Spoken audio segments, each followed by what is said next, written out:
मित्रों, आज के इस इंफॉर्मेटिव सेशन में आप सबका स्वागत है। आज के इस सेशन का सब्जेक्ट लाइन है चीन के चालबाजी में फंसते देश।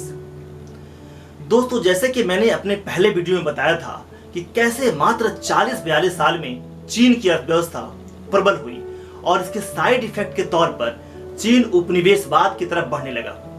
तो आइए इसी कड़ी में बात करते हैं कि चीन अपने मकसद को पाने के लिए कैसे अपने चालबाजी में गरीब और विकासशील देशों को कर्ज के जाल में फंसा रहा है। मित्रों, जहां तक चीन के सरकारी बैंक का सवाल है तो वे अपने देश में लोगों को या कंपनियों को कर्ज देने से ज्यादा दूसरे मुल्क को कर्ज दे रहा है। चीनी बैंकों के इस कदम को वहां की सरकार की सोची समझी रणनीति का हिस्सा बताया जा रहा है। चीनी राष्ट्रपति शी जिनपिंग ने वन बेल्ट वन रोड परियोजना के तहत कई देशों में आधारभूत ढांचे के लिए विकास के लिए उसके समझौते किए और इस सिलसिले में चीन दुनिया भर के कई देशों में आधारभूत ढांचा के विकास पर काम कर रहा है और उसने उसके लिए भारी निवेश भी किया है।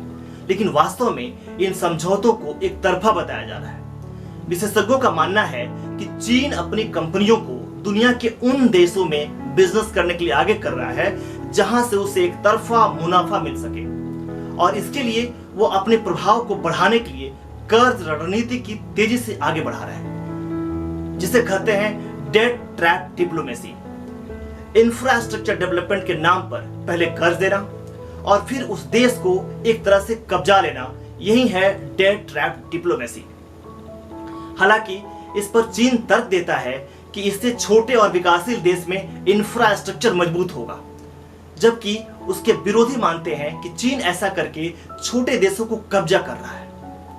2013 से चीन belt and road initiative project OBOR में काम कर रहा है। इस प्रोजेक्ट का मकसद एशिया, यूरोप और अफ्रीका को सड़क, रेल और समुद्री रास्ते से जोड़ना है।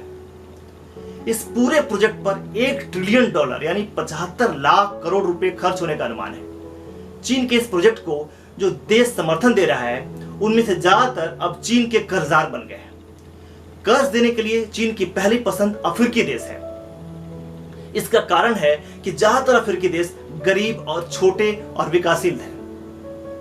हार्वर्ड बिजनेस रिव्यू की रिपोर्ट के मुताबिक 2005 में चीन ने 50 से ज्यादा देशों को उनके GDP का 1% या उससे भी कम कर दिया था। परंतु इस समय चीन दुनिया का सबसे बड़ा लेंडर यानी लोन देने वाला देश है। इतना लोन तो IMF और वर्ल्ड बैंक भी नहीं दिया है।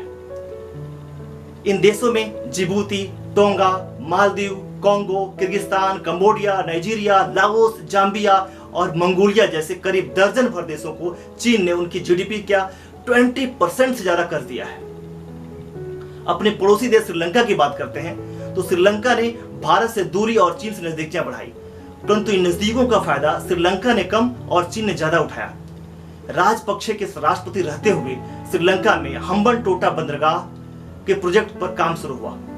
लगातार कर्ज देने का नतीजा यह हुआ कि श्रीलंका पर विदेशी कर्ज बढ़ता गया और ऐसा माना जाता है कि कर्ज बढ़ने की वजह से श्रीलंका को दिसंबर 2017 में हम्बनटोटा बंदरगाह चीन की merchant port holdings limited company को 99 साल के लिए लीज पर देना पड़ा। बंदरगाह के साथ ही श्रीलंका को 15,000 एकड़ जमीन भी उसे सौंपनी पड़ी। मित्रों, इस पूरे वाक्य को एक मिसाल के तौर पर पेश किया जाता है कि कैसे चीन पहले छोटे देशों को इंफ्रास्ट्रक्चर के नाम पर कर्ज देता है, उसे अपना कर्जदार बनाता है और फिर बाद में उसकी संपत्ति कब्जा लेता है। कई विशेषज्ञों का मानना है कि नेपाल भी चीन की मदद चाहता है, क्योंकि कुछ दिन पहले ही नेपाल ने नया नक्शा जारी किया जिसमें उसने लिम्पुधरा, काला पानी और लिपू लेक को अपना हिस्सा बताया, जबकि ये तीनों ही भारत का हिस्सा है।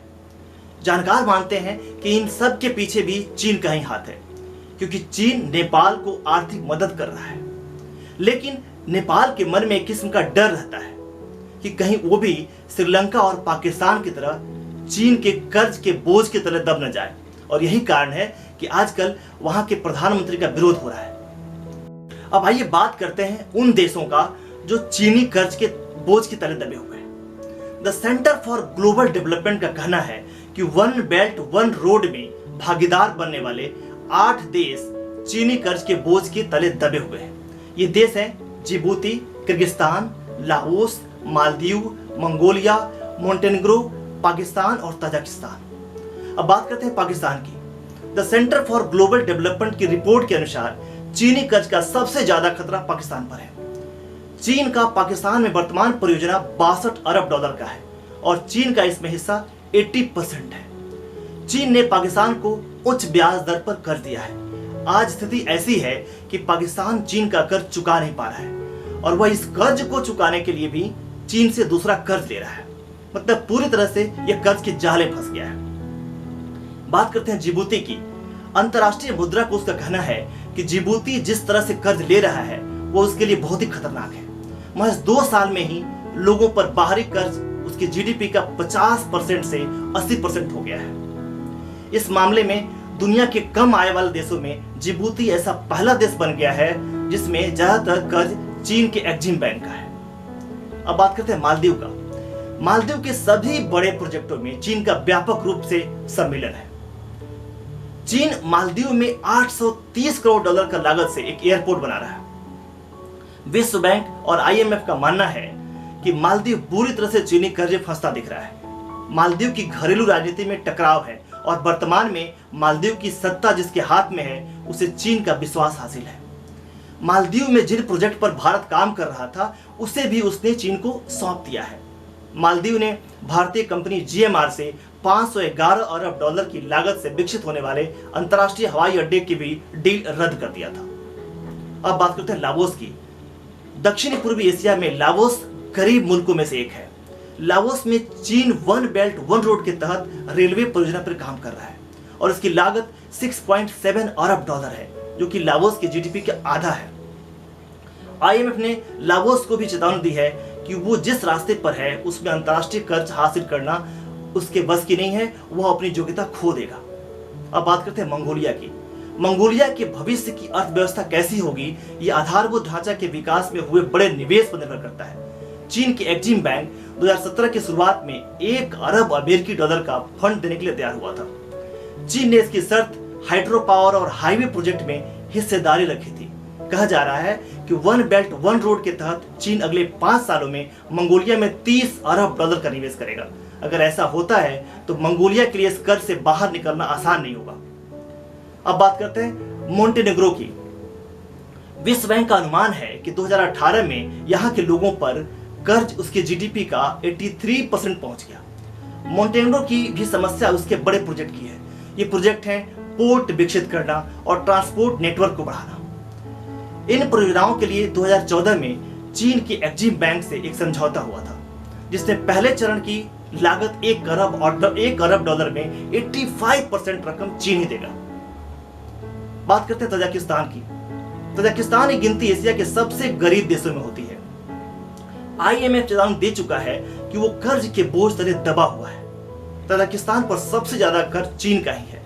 2007 से 2016 के बीच में तजाकिस्तान पर कुल विदेशी कर्ज में से चीन का हिस्सा 80% है। बात करते हैं किर्गिस्तान की। किर्गिस्तान भी चीन की वन बेल्ट वन रोड परियोजना में शामिल है। किर्गिस्तान की विकास परियोजना में चीन का एक तरफा निवेश है। 2016 में चीन ने 1.5 अरब डॉलर निवेश किया था। किर्गिस्तान पर कुल विदेशी कर्ज में चीन का 40% की हिस्सेदारी है। मित्रों, हमारे पड़ोसी देशों में भी पाकिस्तान, नेपाल और श्रीलंका की तरह बांग्लादेश भी चीन के belt and road initiative project का हिस्सा है। जनवरी 2019 तक चीन और बांग्लादेश के बीच 10 अरब डॉलर का कारोबार हो रहा था। ऐसा अनुमान है कि 2021 तक दोनों देशों के बीच में 18 अरब डॉलर कारोबार होने लगेगा। बांग्लादेश का चीन के प्रोजेक्ट का हिस्सा बनना हमारे लिए इसलिए भी चिंता का कारण है क्योंकि यह कोलकाता के बेहद करीब से गुजरेगा।